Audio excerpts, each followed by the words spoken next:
It's time for tacos. Yay!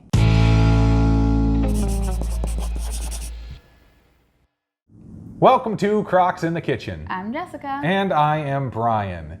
Yes, we are making tacos today. Yay. Because it's actually one of our favorite things to make on like a weekend. It's a fun little meal for us. And not to mention, we like, doing this whole spread and like making them ourselves and whatnot. So it's a fun event. Yeah.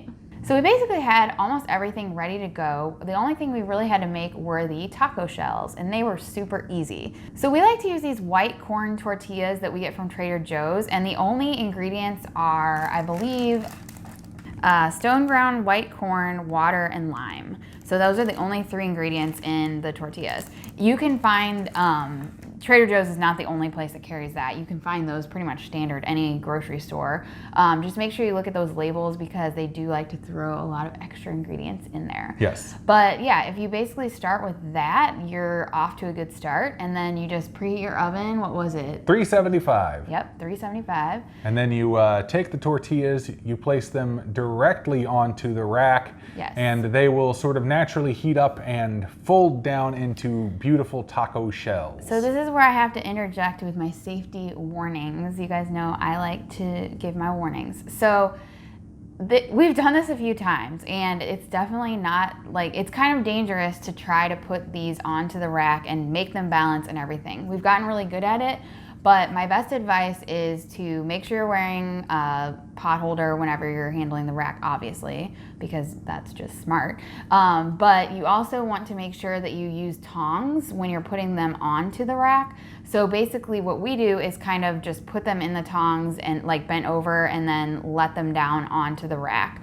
And they will, like he said, they will curl down as they bake. When you first put them on there, they might be a little bit wobbly, but they will curl down nicely as they bake. Yep, and we cooked these for 10 minutes to see where they were at, because sometimes they cook a little bit faster, sometimes they cook a little slower. Yes. These needed a little bit more time, so we added on 3 minutes and cooked them for a total of 13, and they came out nice and super crunchy. The cooking time will vary depending on your tortillas. So these are pretty thick tortillas, I would say. We've had some other brands that were a bit thinner and took a little bit less. So it's really gonna vary. You just wanna keep an eye. Once you hit that 10-minute mark, just keep an eye on them. You don't want them to burn, but you also, a few times we've taken them out too early. Yeah, and they're kind of chewy. Yeah, they get kind of chewy. They don't get that nice crunch to them. So you definitely wanna make sure that you leave them in long enough to get the crunch, but over time you'll get more experience. It might not be perfect every single time, but you'll get there. Yep, but let's get to the assembly. So as you can see, making the taco shells was pretty easy. It can be dangerous though, so please take my safety advice to heart and be careful. I don't want anybody getting burned. So these should be quite crispy. If you let them sit for a few minutes, I think they get really crispy.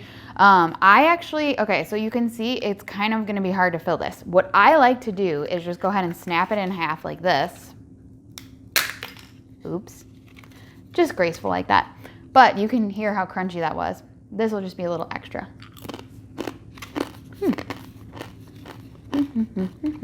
So once you have your shell like this, it'll be a little bit easier to fill. And I know that kind of defeats the whole purpose of making it like that, but that's just how I like to do it. I don't know. So I like to start with a layer of the pinto beans. These are our spicy refried pinto beans. If you guys saw that video, you'll know what I'm talking about. If not, check it out. It's linked below. So I'm gonna take and put a bit of that on there. These are so tasty, it's ridiculous. And then this is the filling from the stuffed pepper recipe. We have extra filling that was in our freezer, so we just thawed it out. So I'm gonna put a bit of that on top. And let's see, where should I go next? I think I'll put some zucchini. So this is zucchini that has been shredded to our julienne in our mandolin. Let's just put a little bit of that on there. And then I'm going to go with some salsa. This is the no salt added salsa from Trader Joe's that we like to use. Just put a bit of that on there. And then maybe some, ooh, wait, I can't forget the queso. So today I'm using Trader Joe's organic creamy cashew fiesta dip, but any of your homemade or store-bought plant-based queso will be good on this. So I'm just gonna put a little bit on top, like that. And then I'm going to top it with some shredded butter lettuce, like so. Oh, oops, it super graceful.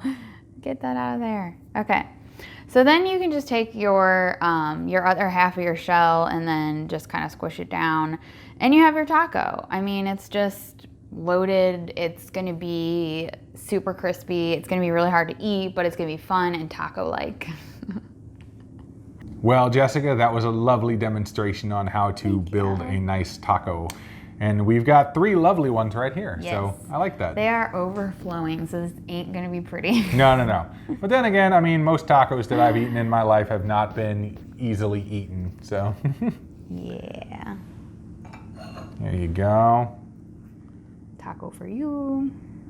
Taco for me. Yes. I'm just gonna put that one over there. No tacos for Peef.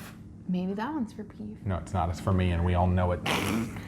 But yeah, we usually we each eat about 3 of these when we have them for a meal. So it is a lot. It's a pretty good amount of food. Yep.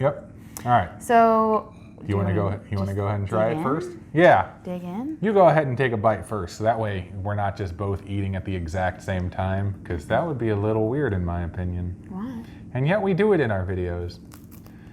Yeah? Good? So yeah, the thing that I really like about this though is that, like, for us, I mean, we can have like the stuffing left over in the freezer. We can have the pinto beans ready to go. Like, everything is super, super simple to get together. And then you get to, make these. You can do this with kids. You can do this with adults. All in all, it's just, it's a great meal.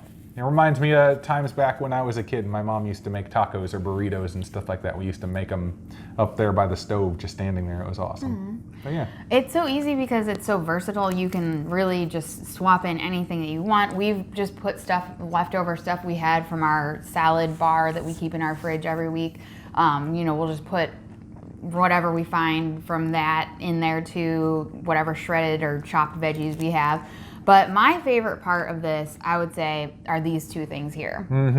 These make it, in my opinion. The pinto beans, which, like we said, this was another recipe video that we did. If you click the link in the description below, you can see a video on how to make these pinto beans. They are, every time we make them, I'm just surprised at how tasty they are. Yeah, and I think I've improved the recipe even beyond what we originally did, just with some little additions to it. But you know me, I'm always experimenting, even with stuff that I think is settled. And then the other star to me is this filling. Yes. That is the filling from our stuffed pepper recipe. So when if you watch that video, you know that we always make a giant amount of the filling, and we don't need it to stuff all the peppers, so we keep it in our freezer. Yep. And this is actually the stuff from that video. Yeah, that's actually the stuff from that video. It's been in our freezer for the last few weeks, and we were looking for an idea for a meal for the weekend, and we're like, hey, let's thaw that out, and then put all this other stuff. It's super easy to put all this together, and it turns out great. Yeah. A lot of times I would make some guacamole for my tacos. Jessica doesn't really care for avocados. And unfortunately, it was not ripe at this time, and so I was unable to actually make that for this. But, it is what it is. We've got to play it by ear sometimes. But as you can see, It's super tasty. super good, super easy to do, and I hope that you guys give this a try. Is there anything you want to add, Jessica? No, just be careful with that oven because it's very dangerous to put these on the rack. Yes, she's burned herself a couple of times in the past. Just be careful, but it does make nice shells. And some people may be like, well, if you're gonna break them in half, why do you bother making them on that? But even when you break them in half and put them back together, they still they form that shape.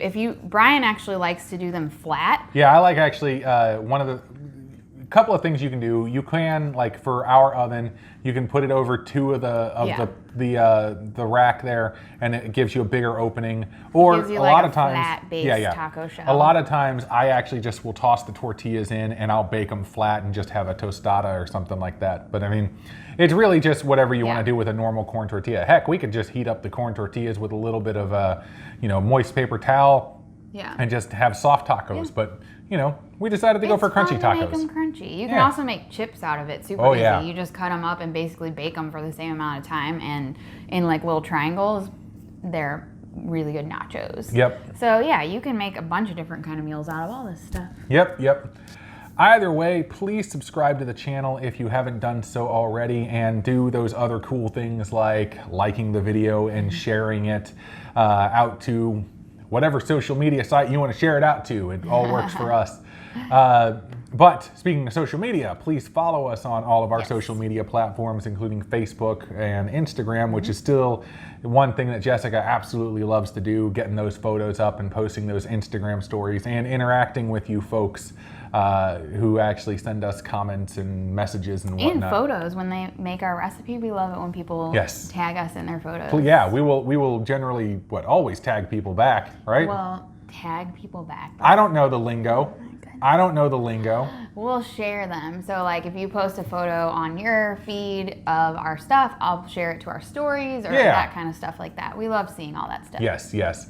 But I think that's pretty much all I got. I think that's all you got. We will see you next time on Crocs in the Kitchen. Bye-bye. Bye. Taco time. Taco. I'm taco crazy. So how you like your taco? It's great. No taco for you, Pete.